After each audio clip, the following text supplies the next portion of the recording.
Welcome back to iGen Politics. This is a podcast that makes politics engaging and relevant for all generations. This is Victor Shi. And I'm Jill Wine-Banks. And today's Jill's Pin is in honor of the issue we're going to be talking about, which is the admission of asylum seekers to America under our existing laws. And it is a mother and child holding hands as they try to cross the border. So Jill and I are actually calling from the same room today, which will be fun. But today, like Jill said, we are going to be talking about Title 42, a very old public health law last used in 1929 before President Trump used it to turn away immigrants crossing the border, allegedly for public health reasons when COVID first became an issue. President Biden continued using Title 42 for that purpose, but recently announced that he would no longer allow it to be used to prevent entry to asylum seekers. Lawsuits ensued and reached the Supreme Court recently. This is from the same room, so it's interesting. We're using one computer. Yes. It's hard. But the federal district court then ruled that Biden could end the use of the policy in connection with asylum seekers. At that point, 19 states sought to intervene and asked the policy to remain in effect until the Supreme Court ruled. In that opinion, 5-4, the majority of justices voted to keep the Title 42 policy in place until the case can be fully argued in February. And today we want to talk more about this policy, whether it's still necessary, and where this law goes from here. And it's a very complicated case and a very complicated fact pattern on procedure and on substance. And our guest today, Lee Gelernt, is the exact perfect person to walk us through that and help us understand. He was actually one of the first guests on iGen Politics, I think when we were still known as Intergenerational Politics, before we became iGen Politics under Politicon's guidance. And he's one of the few that we have had back for a second appearance. And that's because he's so good. And he's also the star of a documentary that I highly recommend that everybody watch. But he's the perfect guest to talk about whether Title 42 is appropriate now that COVID is no longer the health threat that it was when this law was first applied to keep immigrants out.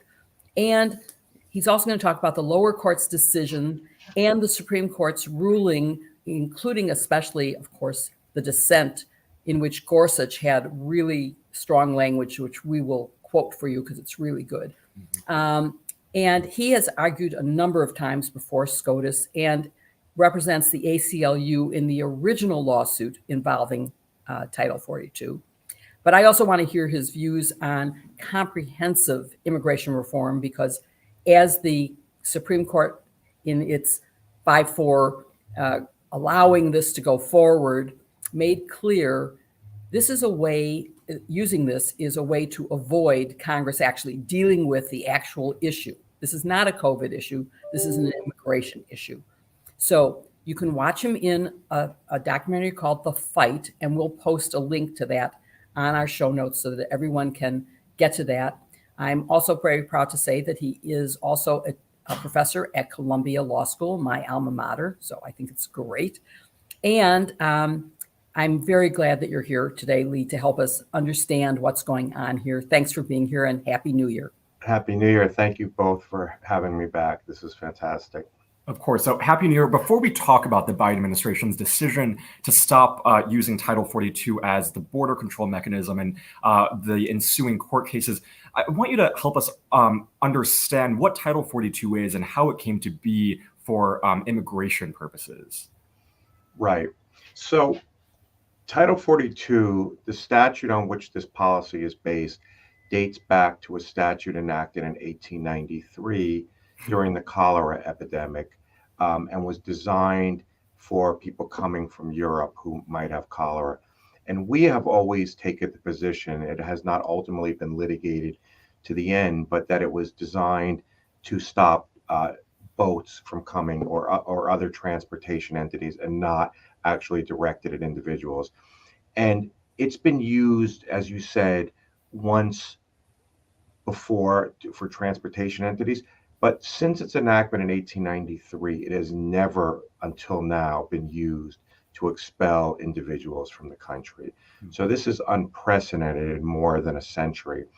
And what Title 42 does is it says it authorizes the government to expel you immediately without any asylum hearing whatsoever. And so that's really the critical point. Our laws before Title 42 allowed for what was called expedited removal. But what those laws did, even though they moved very quickly, is allowed people to have a screening for asylum. Title 42 eliminated any access to asylum whatsoever. And so I want to get into the details of it, but I think, to start, a lot of people say, well, too many people are getting asylum or there's too much access to asylum. But in order to defend Title 42, you really have to take the position that no one, no matter how much danger they're in, no matter what type of persecution they face, coming from a country that persecutes you on the basis of your religion, your race, your politics, or anything, Your doesn't gender. deserve asylum because there is no asylum hearing whatsoever. And I've heard a lot of misstatements about, well, just go to the border legally and then you can apply for asylum. Title 40 doesn't prevent that. I want to be very clear. Title 42 prevents you from any access to asylum, even if you come to a port of entry, present yourself lawfully. It's a total elimination of asylum. So to defend it, you really have to take the position that not a single person is deserving of access to asylum. We can have, and we'll get into this when we talk comprehensive immigration reform, we can have the debate about whether the asylum laws need to be revised, need to be tweaked in some way, need to be made more efficient. But you really can't defend Title 42 if you believe anybody is entitled to asylum. And so we took the position when Title 42 was enacted in March of When you say we, 2020. you mean the ACLU. Yes, I apologize. The ACLU and our partners, we had been fighting up till then, the first 3 years of the Trump administration's term, various asylum restrictions. The Trump administration had enacted a series of asylum restrictions, and we had fought all those in the courts to varying degrees of success, blocked many, slowed many down. But then what happened is in March 2020, the pandemic hit, and I think the Trump administration said, oh, well, here's our silver bullet to end asylum completely. So they went back and looked at this obscure law, the Title 42 law, and said, let's have this policy that completely blocks access to asylum and allows for summary expulsion.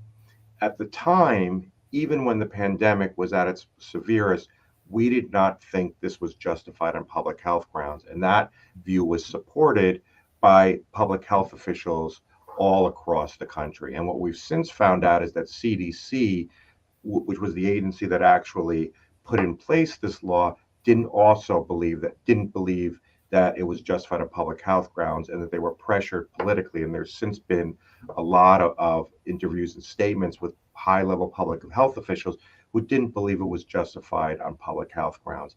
But even if one wants to think, well, it was justified at the height of the pandemic back in 2020, I think there's no question now that it can't be justified on public health grounds. And that's why CDC has tried to get rid of it. That's why every public health official across the board who's meaningfully studied this has said, we no longer should be using this. It's not justified on public health grounds. And judges across the spectrum have said, look, this cannot be justified any longer. And what the Court of Appeals in DC, the first time this case hit the Court of Appeals, said was, this appears to be a relic. Before we had vaccines, before we had testing, before we really knew anything about it.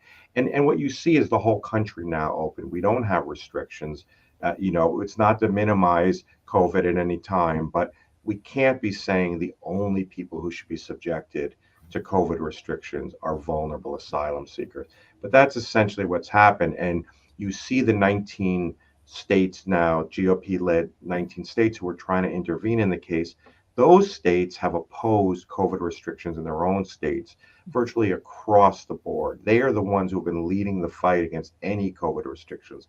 But yet all of a sudden now they want this COVID restriction. I think it's a fairly transparent attempt to transform Title 42 from a public health measure into a border immigration measure. And as Jill mentioned at the beginning, I think that's what Justice Gorsuch called out in his dissent. And he said, look, we don't have a COVID crisis at the border any longer. That's not plausible.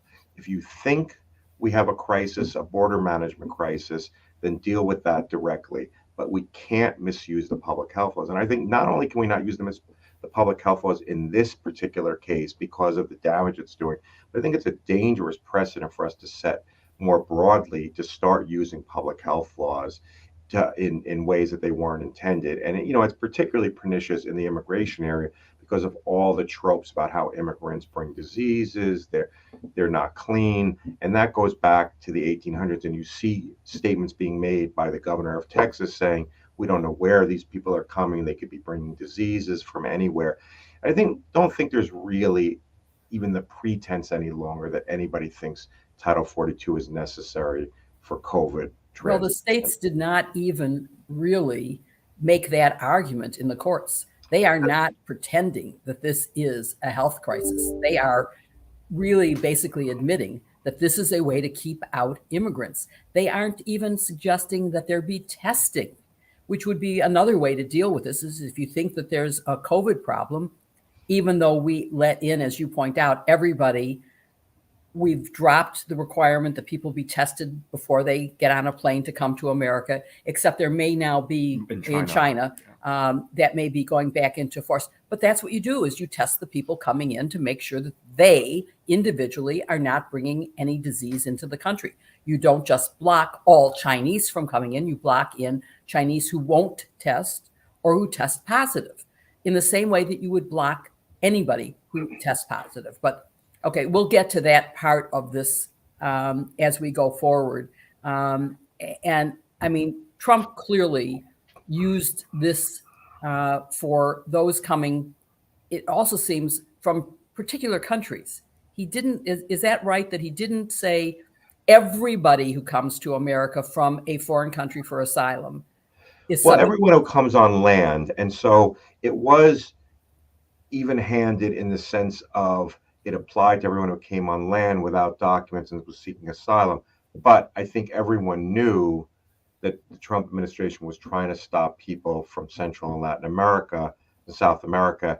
And so that's really where I think it was directed, even though it applied to anybody who came across. I think the real thrust of what he was trying to do was stop asylum seekers from Central America. Okay, so if a Ukrainian flew to Mexico or Canada and came across the border to seek asylum in America, would it apply to them? It would. Okay. But I think what we know now, what we really knew at the time, was that the goal of the Trump administration was to stop Central American asylum seekers. What about Venezuela? For some reason, was there discussion that Venezuela was different? Well, so what happened was Venezuela was not taking back their nationals and who were fleeing, and we were allowing them in because we couldn't send them back. And the Biden administration has now convinced Mexico to take Venezuelans. And so Title 42 has been expanded to cover them. I mean, it always covered them on their face, but now in practice, they are being subjected to Title 42. And the rumor is that they're going to try and use Title 42 for Cubans and Haitians and Nicaraguans. And I think that's particularly unfortunate, given that the Biden administration itself has said there's no longer a COVID justification for Title 42, and there's no longer, and CDC has said we no longer have a public health justification to not only be still using it. I mean, they have to use it now because of the stay and because of another court case we'll talk about out of Louisiana, but they don't have to expand it. Nothing requires them to expand it. So that's really difficult to stomach.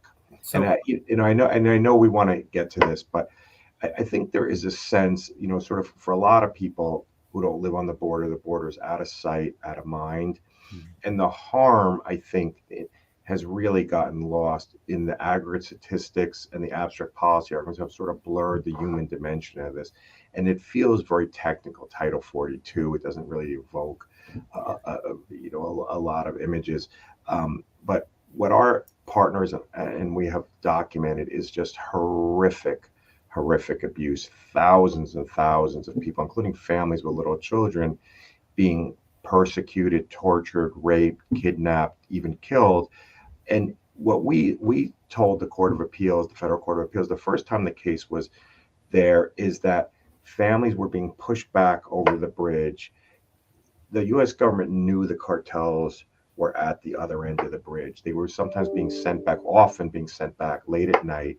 The U.S. government knew the cartels were literally at the other end of the bridge waiting for these families. And what the U.S. Court of Appeals said is it was like making these families walk the plank.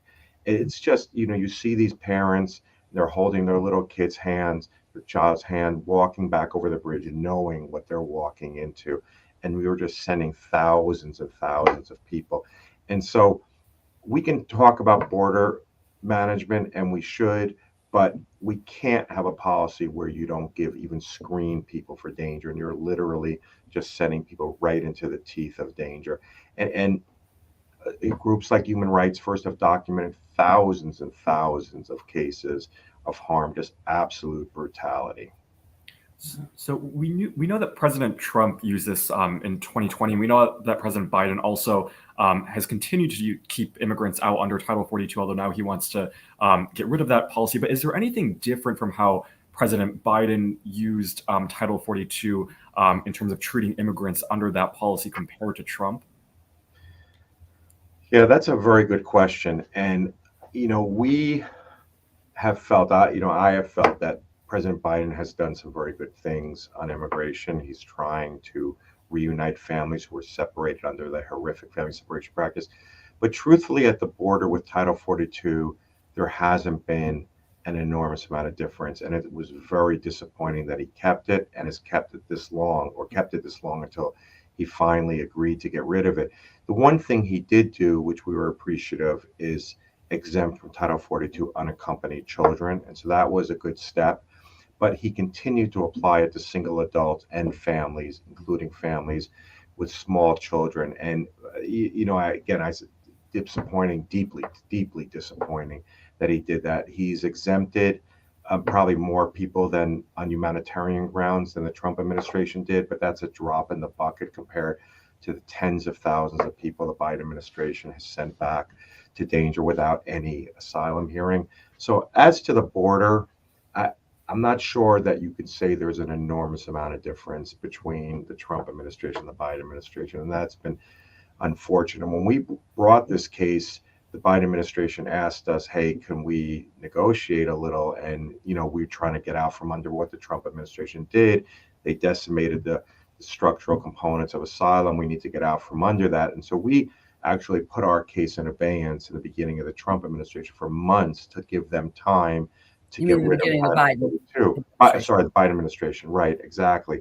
And they never did it. And so we were forced to go back to court, and, we waited and waited. They finally have gotten rid of it, but it took a long time and a lot of litigation. And now, we'll get to that. But unfortunately now we've gotten over that hump with the federal government. But the states have come in, and just to be clear where the federal government is, because they're not completely on board with our side. They are still defending Title 42, but what they have said is a fairly sort of nuanced position. They are saying, we think when we did Title 42 back in the day, it was lawful and we didn't act unlawfully. But we don't think right now the conditions on the ground justify using it. So what they are saying is we want a ruling that says it was lawful when we did it, so that if we ever need to use it again, we can do that. Now, that's unfortunate to us that they're thinking they want to preserve this power, but that's what they're doing. So they're going into court and saying, look, we're not looking to do it right now, and we think it should end right now, but we'd like a ruling saying it was lawful when we did it, so if we ever need to use it again. The states have come in, the 19 states have said, not only do we think it was lawful and it should be, that power should be preserved, but we think it should continue right now. And as Jill pointed out rightly, they're not even claiming that it's necessary because of COVID. They're saying we want to keep it right now just to block asylum seekers. And our position, as Justice Gorsuch said in his dissent, is, look, we can talk about the asylum process and whether we need to revise it. And we are not against having a more efficient asylum system as long as it preserves basic due process and asylum protections. But we can't use Title 42. So let's move on from Title 42 already. The states are saying, no, let's keep it just to block asylum seekers, but that was never what the law was intended to be. And even when you hear some people on the other side talk and they're being honest, they say it was always supposed to be temporary. We could never keep Title 42 forever just to block asylum seekers. But that's where we are now. And unfortunately, the Supreme Court has kept Title 42 in place. It was supposed to end December 21st. Now we're going to have argument at the end of February, probably March 1st, and we will have that argument. And hopefully, that argument is limited to whether the states have a right to come into the case. Right. The And reality we'll get to that. I want to do this in a more logical fashion Right. so that people who aren't Sorry.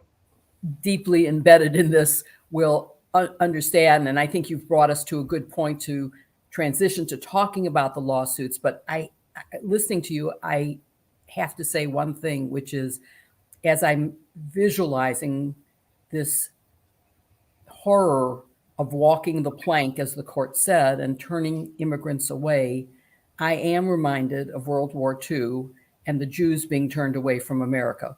Boatloads coming here and being told, sorry, goodbye, go away, and being returned to the Holocaust where they were killed.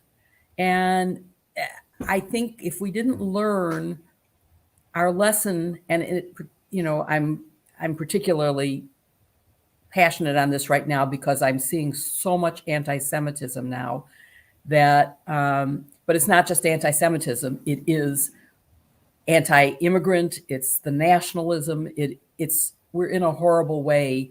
And the country, I want to say on behalf of the Biden administration, they are, even though it is, as you said, more nuanced than the broader policy you want, it would solve the problem right now. It would allow for a hearing. It would allow immigrants to make the case of why they need to have asylum. And this isn't something that applies to everyone who comes here for economic reasons. Right. This is for people who come saying, I am being discriminated against, I'm being abused, I'm being punished, I'm being tortured because of my race, because of my religion, because of my gender. I think there are a lot of reasons. So I just want our audience to know that we're talking about asylum seekers, not immigrants in general. But let's maybe move to trying to explain. The ACLU brought a case, and there is more than one. And then I also want our audience to really pay attention to what you just said about whether these 19 states can intervene. They were not parties below. And then they didn't like the decision. So now they're trying to say, please, court, don't end this. We have an interest in continuing it. And for me, it's a much bigger issue than just this case, because if states can intervene in what is clearly, under every historic part of our Constitution, a federal right, war and immigration are clearly federal government. They are not states' rights issues. And if they can intervene and say, no, I don't like the federal policy, let the states make the policy, we're in a really bad way. So that element, which is not getting much attention, I do want you to talk about. But yeah, maybe, Victor, you want to try and frame the question for Lee about the recent challenges? Sure. So, like Jill said, so the appellate court, Arizona versus Mayorkas, said that President Biden could and rejected a bid by 19 Republican states that wanted to keep the policy.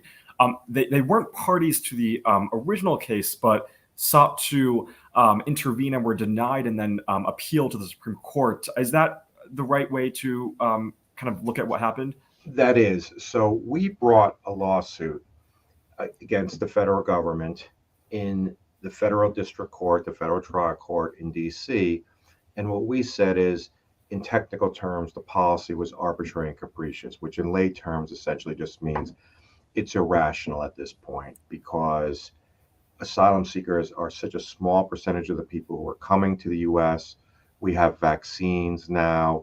We have Testing. ways to deal with it, testing, absolutely, and that the country is open. Anybody who's been to a sporting event, including an indoor sporting event, knows there's no testing requirement, vaccines, people are not wearing masks. So the country is complete. And we said, look, even if you want to assume back in the day that it was necessary for COVID reasons, and we didn't buy that, but even if you wanted to assume it, right now it's irrational to have this policy. Right. The federal court said it agrees. The federal government said, but we think back when we did it, it was lawful. So that's what they were defending. Yeah. We won that lawsuit, and the federal government said, because CDC doesn't think the policy is lawful, is necessary any longer, we are not going to seek what's called a stay of the ruling, meaning keep the ruling from going into effect. But we'd like 5 weeks to do the logistics to transition out of Title 42 to get our people ready to do asylum screenings at the border, and we need 5 weeks. And so we did not oppose that. Although the harm was occurring every day, we decided that it would be worse to spend that time litigating, and it could delay everything. So we agreed to those 5 weeks. And so the policy was supposed to end on December 21st. Right. The government did appeal the ruling and said, we're going to appeal it because we want to preserve this authority for the future, but we will allow Title 42 to end on December 21st. The states knew about this case forever and had already said that they didn't think the federal government was adequately representing them, which is one of the tests for coming in, for a third party to come in. But yet they waited till the very last minute, until the case was basically on appeal in the DC circuit, and Title 42 was supposed to end on December 21st, said, wait, we want the policy to stay. The Court of Appeals said, look, whether or not you have an interest in this case, you're just untimely here. It's been months and months and months that you could have sought to intervene. Now at the last minute, you're trying to intervene, and that violates the rule of saying people who want to come into a case late need to do it in a timely fashion if they're not an original party. And so they laid it all out, and in a very persuasive opinion said, you're just going to delay everything now, and you slept on your rights, and we're not going to allow you to come. Those 19 states then went to the U.S. Supreme Court, and they said, we want you to keep Title 42 in place while we have a chance to litigate before you, the Supreme Court, whether we had a right to come in and whether the Court of Appeals was wrong to say we were untimely. And that's where that 5-4 decision comes in, unfortunately, where the court said, we agree with the states that we should keep the Title 42 in place, and while we hear the question of their right to come in. So what the Supreme Court said is, we're not going to get into the legality of Title 42 right now. We're just going to apologize. We're just going to, so I'm sorry about this. We're just going to look at whether the states had a right to intervene. But unfortunately, they kept the policy in place. Right. So now we have months and months more of Title 42 in place while the Supreme Court hears the question of, did the states have a right to come in late? And either way, we're going to have to ultimately get to the legality of Title 42. So it's really delayed things for a long time. And in addition to being untimely, I think Jill is raising a very important point, which the Biden administration is also pressing based on institutional interest. The states are saying, well, we have a practical interest in the outcome of this.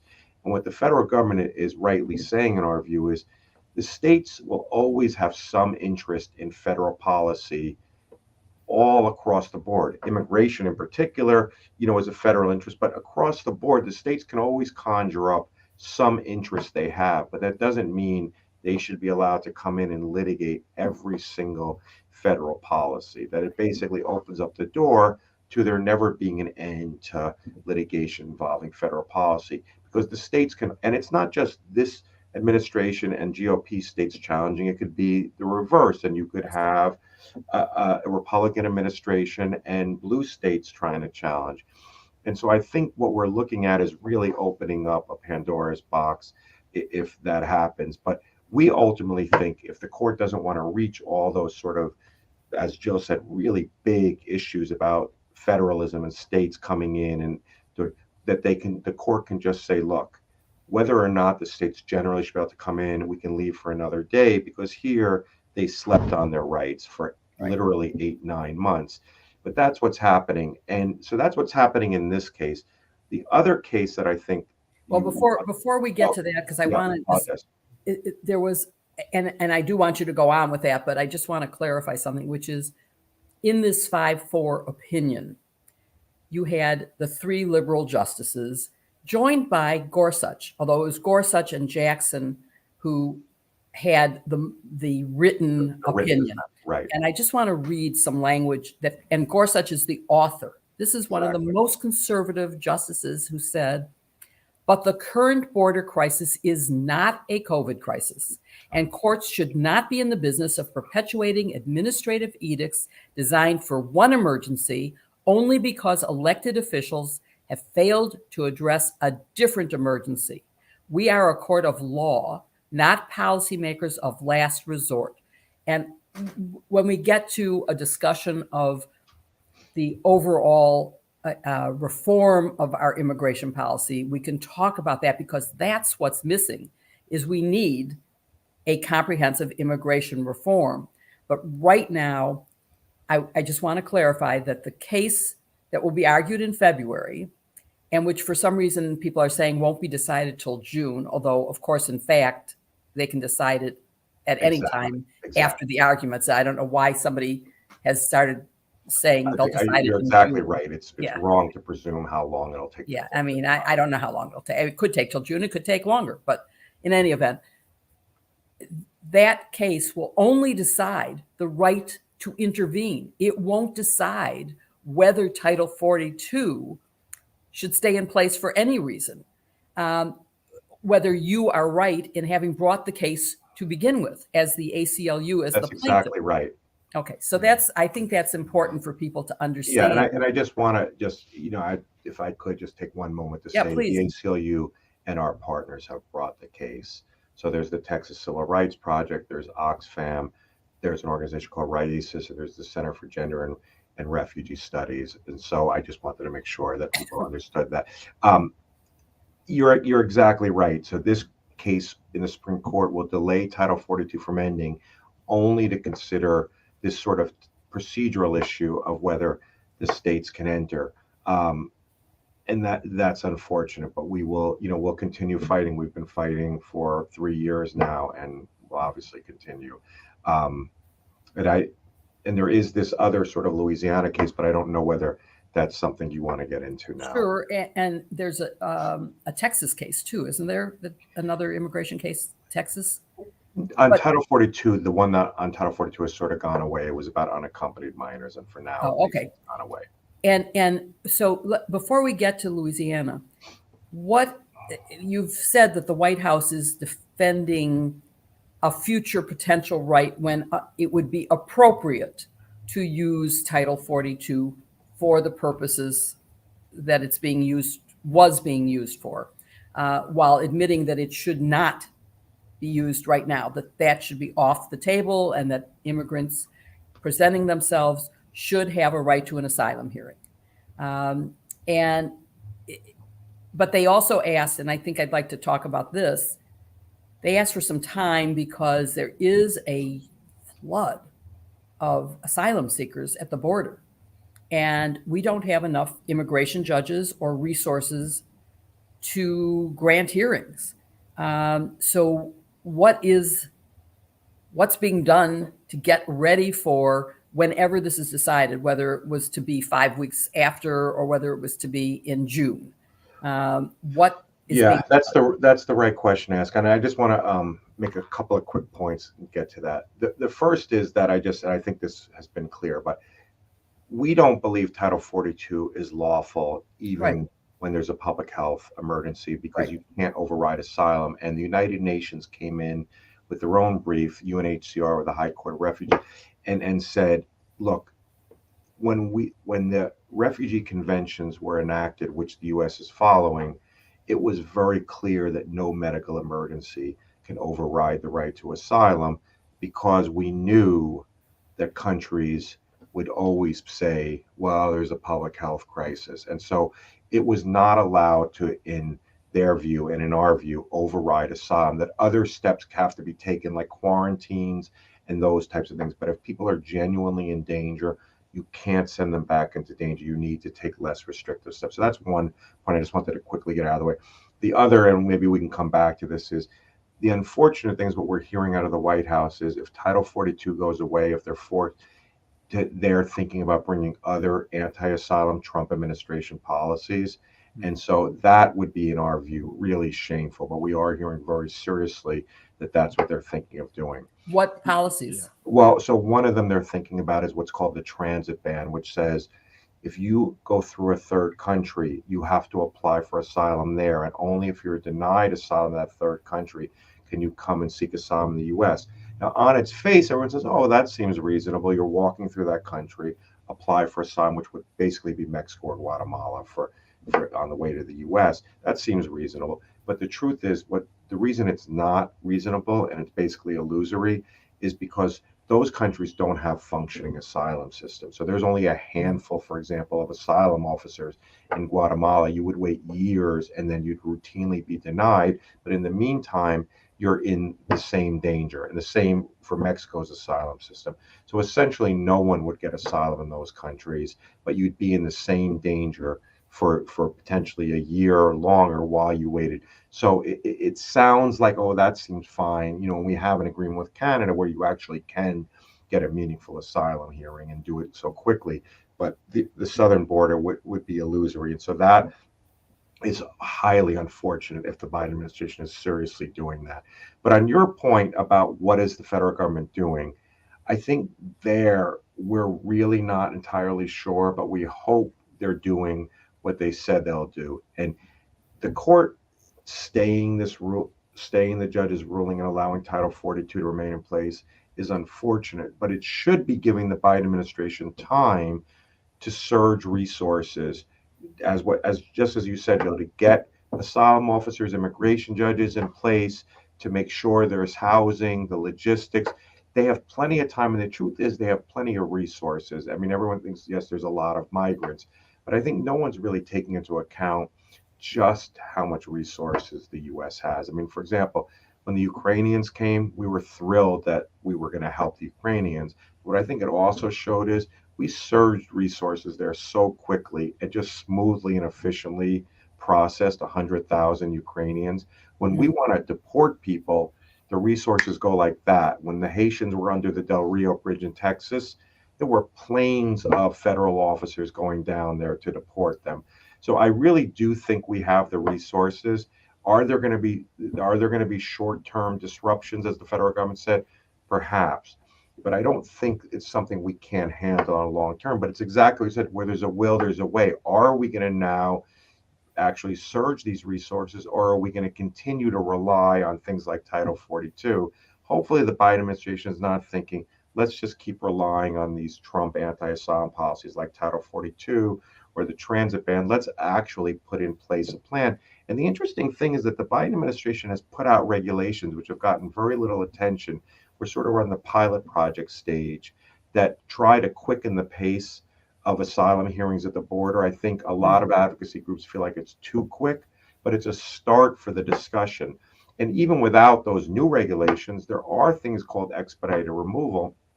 And as you pointed out, Joe, if you say you're just an economic migrant, you can be removed in a matter of hours. So that's not that different. The difference is if you say I'm in danger, you will at least get a screening. That can take only a couple of weeks, not the years, just to weed out people who don't even have a credible asylum claim, and they can be removed in a week or so. It's at least screens out the people who have credible asylum claims, and then they go into a regular system. Can we make that regular system more efficient? Yes, but I think we don't work on that because we're just relying on these crutches like Title 42 and other measures. But I think the Biden administration needs to also work with the NGOs. The NGOs are waiting to help to find housing for migrants, to bus them places.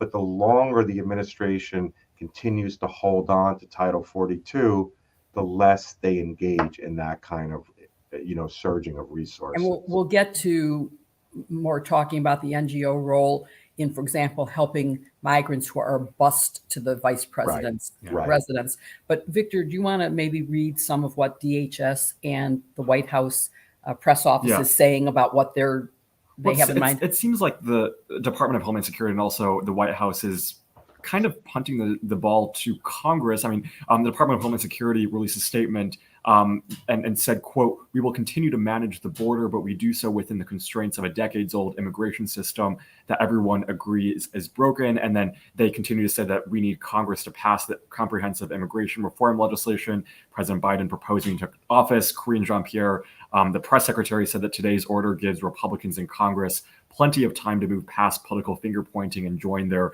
Democratic colleagues in solving the challenge at our border by passing the comprehensive reform measures and delivering the additional funds for border security that President Biden has requested.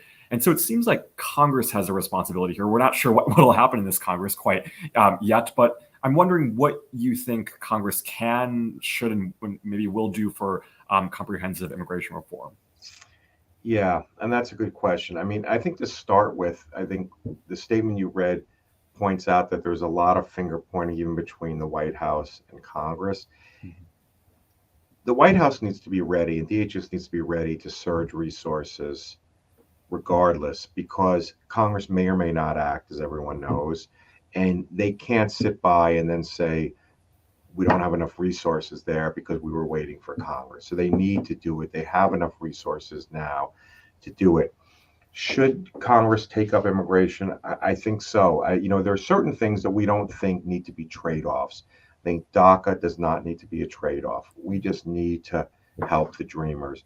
But if Congress wants to look at the asylum system, it can look at it. But what we really hope is that Congress doesn't have a knee-jerk reaction and say, we're going to really basically throw away asylum out the window. As Joe said, we said after World War II, we would never again send people back to danger without a proper asylum hearing. And, I would just, as an aside, would ask people to think about why all of a sudden is it okay to do it? Is it the demographics of who's coming? Just to really think deeply in their own mind about why they're okay with it. I think that the laws now allow the administration to put into place an efficient asylum system. And in fact, that's as I mentioned, the Biden administration has put out these test regulations. So I think that we actually can do it under the laws that are there. I think there needs to be more funding so that there can be more asylum officers, because that's really it. If you have more judges and you set up an efficient system, you can do it. I'm worried that what Congress is going to do is overreact and basically undermine asylum completely. And so that's a danger of Congress getting so involved now in a knee-jerk way. But I think thoughtful legislation that helps a lot of people who have been stranded here, like the Dreamers, and puts in place a thoughtful asylum system that's both efficient and fair, is fine. I just don't want to see the administration not do what they can do, constantly waiting for Congress, and then each time going back to court and saying, well, Congress didn't act, so now we're going to do this and this. Right. Well, and that goes back to Gorsuch's opinion that says this is not a COVID problem. This is an immigration problem that needs Congress to solve it. And but there is a question. It seems like Trump was able to use Title 42 through just doing it, but President Biden can't stop using it by executive action. What am I missing? Why is No, that? You're not missing anything, and that's what I was alluding to, unfortunately, too cryptically with the Louisiana case.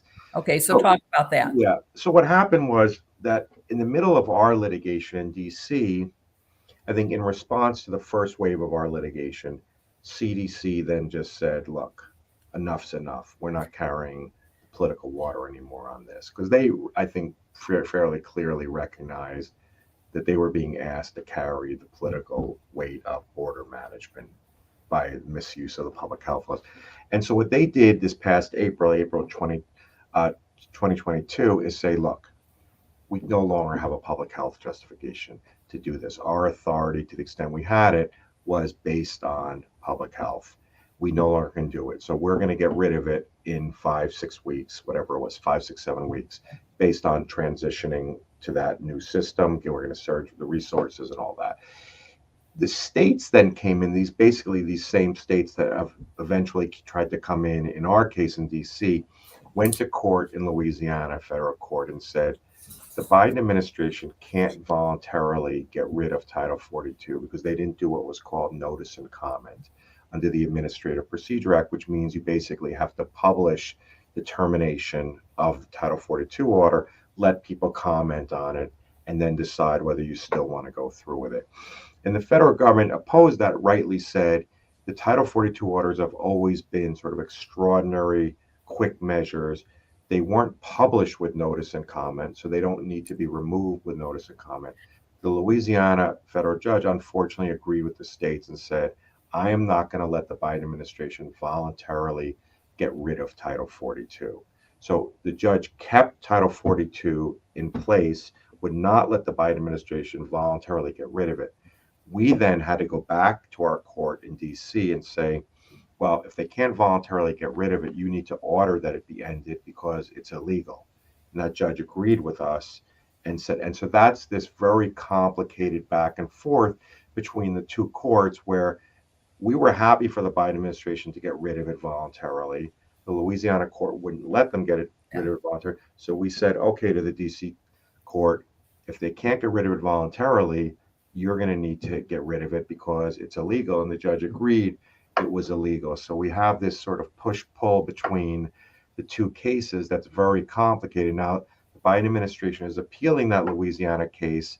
We're going forward in DC. And so either way, we could get rid of Title 42, but it's going to take a while. The other thing the Biden administration could do is they didn't feel like they needed to do this notice and comment to the public to get rid of Title, but they could have done it.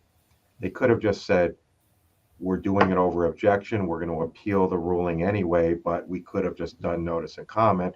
And we had hoped that they would, because that was all the way back in May when that Louisiana court said, do notice and comment. Now, truthfully, they might have done notice and comment and the states might have come up with another theory of why they couldn't get rid of it.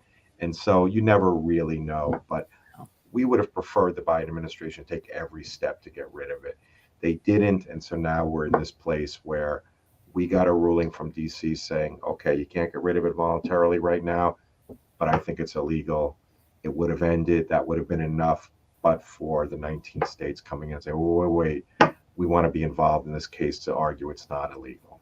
And truthfully, I don't really know at the end of the day what the states will say when it comes down to the merits of all this, because they have opposed COVID restrictions across the board in their states. And now all of a sudden, if they're allowed in the case, they're going to say, we needed this COVID restriction. It was critical. There was a COVID crisis, when in most of these states, there is not even a willingness to, to push vaccines or testing. And so I think we're in a sort of odd world now where everyone knows what's happening, that this is, as Justice Gorsuch said, being misused to deal with the border, but it's still going on. And if it does ultimately go as it should your way, you feel sure that there's enough resources to get it done in a good way. I do. I know that people, I think the images distort things a little bit because they're always just show mass of people coming over. But I think a lot of that is that we've backed up people for so many months waiting to come, that in the short term, there are going to be a lot of people. But ultimately, I think there's always, a cyclical move of migration. But we do need to have a lot of resources. I'm not suggesting it's easy and the federal government will have a challenge, but I think we can do it. It's just the reality of that. We're going to have an efficient system. I think my basic feeling is we need to grapple with that issue in exactly the kind of ways you're suggesting. And we need to move on from Title 42. Let's call Title 42 for what it is. It's a relic, public health. Move on, and then let's grapple with how much resources do we need, what kind of efficient system, and start from the premise that we need some asylum screening. What's that asylum screening going to look like? But right now, we're having a debate that completely, I think, distorts our values and our laws of let's have no asylum process whatsoever. And that, I feel like, is not a proper starting point for us to have this discussion. Before we run out of time, I want to get to two other questions. One would be, if you could briefly summarize what you think would be good asylum policy. You are someone who is, really knowledgeable. You've seen it firsthand. You meet with people who are in desperate straits. And so I would really value your input on what you think is, and if you could maybe limit it to what is possible, given, I mean, as we're having this conversation, I haven't checked my phone. I've been very good, but McCarthy has lost at least 3 rounds as Speaker, and I don't know what the outcome's going to be. We could be without a House for weeks as this goes forward if nobody blinks. So when I say what's possible, right now, Hakeem Jeffries has more votes to be Speaker of the House than Kevin McCarthy. So we're in a really bad place. But what would ideal be, and is there anything that's possible? Yeah. Well, so, I think, and this is, sort of part of like a larger conversation with the groups that just do asylum work and the United Nations, which sees. But I think one thing to keep in mind is that a lot of people think, well, how can we spend money giving people lawyers? But what I think a lot of people don't realize, and Joe, as a lawyer, you know this, is sometimes having the lawyers, it may cost a little more upfront, but it makes the system much more efficient, and in the long run will save time. Because what happens is you have a lawyer and they say, look, you can't get asylum just because you'd rather live in the US or you'd rather have a job here, and so that case is going to go away. No lawyer is going to push it. And then if there is a lawyer, they're not going to have continuance after continuance where the judge says you can go out and try and find a lawyer, try and convince an NGO. So I think that's one thing. The other thing is keeping people in detention costs an enormous amount of money. The asylum seekers are not a danger, notwithstanding this narrative out there. These families with little children are not a danger. There are ways to make sure they come to their asylum hearings. The Obama administration put in a case management system that was enormously effective in making sure asylum seekers showed up. And then I do think we need to make sure we have enough judges and enough resources.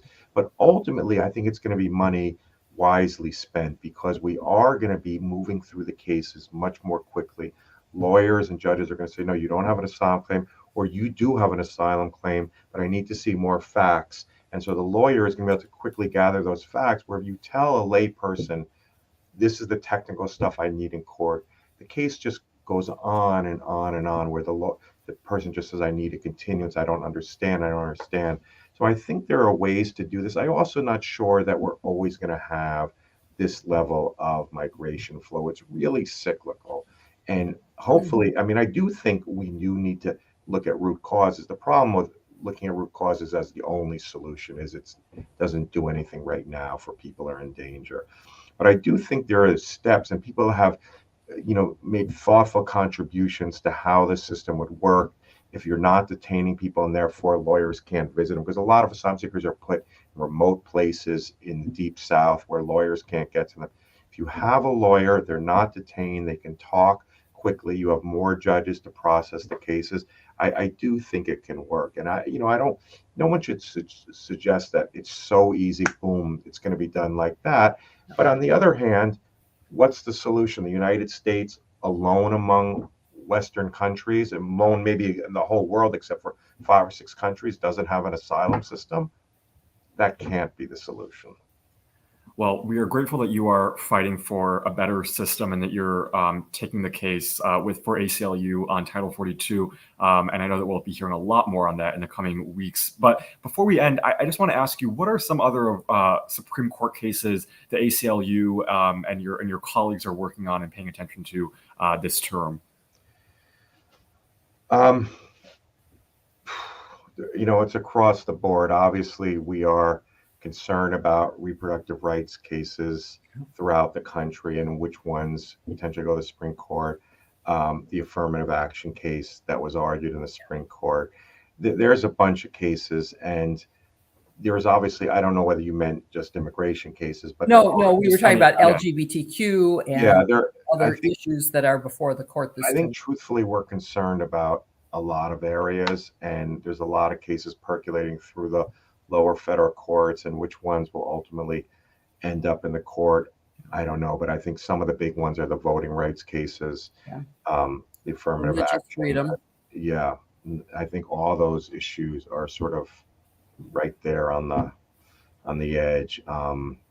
So we'll just Well, as a longtime ACLU member and a former board member in Chicago, I am grateful for all the work that the ACLU does. And the documentary that you have a prominent role in about immigration also features other areas that Exactly. the ACLU is involved in. And I really think people should get to see all the work the ACLU does to protect our rights and make sure that we stay the democracy that we founded.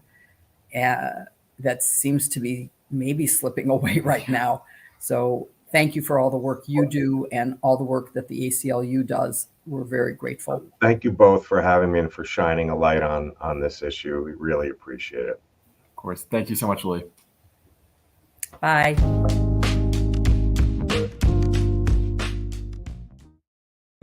Yeah, so that was a fascinating discussion.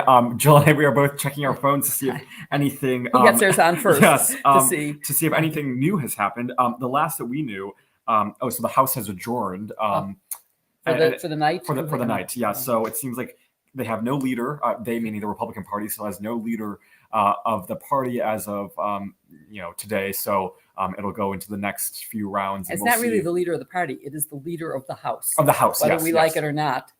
There's no leader, and there is therefore no legislation that can be proposed. Yeah. No committees can begin work. No, and and some of that may be good given what they want to do. As far as I'm concerned, Yeah. the investigations they're planning on having, but maybe it's not so bad. What a difference there is between the Democrats and Republicans. I mean, Jill mentioned this during the episode, but Hakeem Jeffries has more votes to be Speaker than Kevin McCarthy, and every single Democrat voted to back Hakeem Jeffries. Democrats have also nominated a great slate of people to be ranking members on different committees, Jamie Raskin being the ranking member of the House Oversight Committee. So they are really lining their ducks in a row. The saying is Democrats in array now and Republicans in disarray. And the contrast couldn't be starker, I think. I mean, you saw someone like Nancy Pelosi be such an effective leader, and then now you have Kevin McCarthy struggling to even whip his caucus. It's kind of sad. Although, actually, of course, the Republicans in the Senate are not in disarray.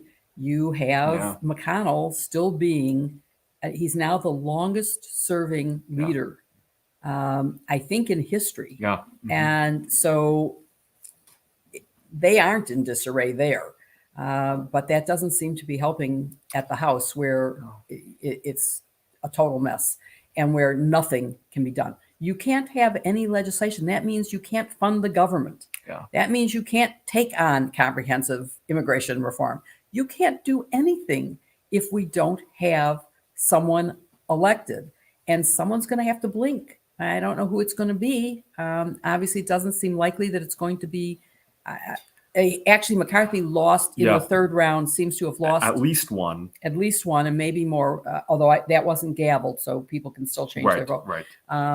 But until we, I'm not good enough at doing two things at once to see. Oh, wow. So it seems like the third round, so it was just one. So Jim Jordan got 20 votes, Hakeem Jeffries 212, and then McCarthy 202. So it's he's wouldn't that be interesting if Hakeem Jeffries became the Speaker of the House? Yeah. It'd be wonderful. But that's not going to happen, folks. You heard it here first. It will not happen. But who it will be, that remains. And I want to point out that McCarthy has moved into the Speaker's office. He's already there. He's occupying the office. And that's because he did win the majority in the Republican caucus. Yeah. And so I guess the assumption is that he would then be confirmed by the whole House, but that didn't happen. We will definitely be watching this. Who knows how long it'll take, but we will continue to shine a light on this. Not sure who's going to be the next Speaker of the House, but like Jill said, I mean, the consequences of the failure from the Republican Party to confirm someone is going to be pretty grave, because that means that there are no bills that can be introduced, nothing that can be passed in the House. So hopefully they can get this solved. And all funding quickly. Bills start at the House. Yes, exactly. In case you don't remember your high school civics lessons, in case you aren't even getting high school civics lessons anymore, all funding bills start at the House. Yes. There won't be any if we don't get this done. And this hasn't happened in over 100 years. Yeah. And the one that was 100 years ago was the first time since the Civil War. And there was one example where it went on for several weeks. Yeah. That would be very dangerous. And it means that he will be crippled, McCarthy, if he is elected. Yes. He's not going to be a strong leader. No. So I think that's something we have to keep in mind. And anyway, we hope you'll be with us again next week. Yes, we'll have on Carol Leonnig from the Washington Post to talk about her really good book on the CIA. You don't want to miss that. We will be sure to post the links for next Tuesday. In the meantime, you can find us wherever you follow your podcasts, and also find us right here on YouTube at youtube.com/Politicon.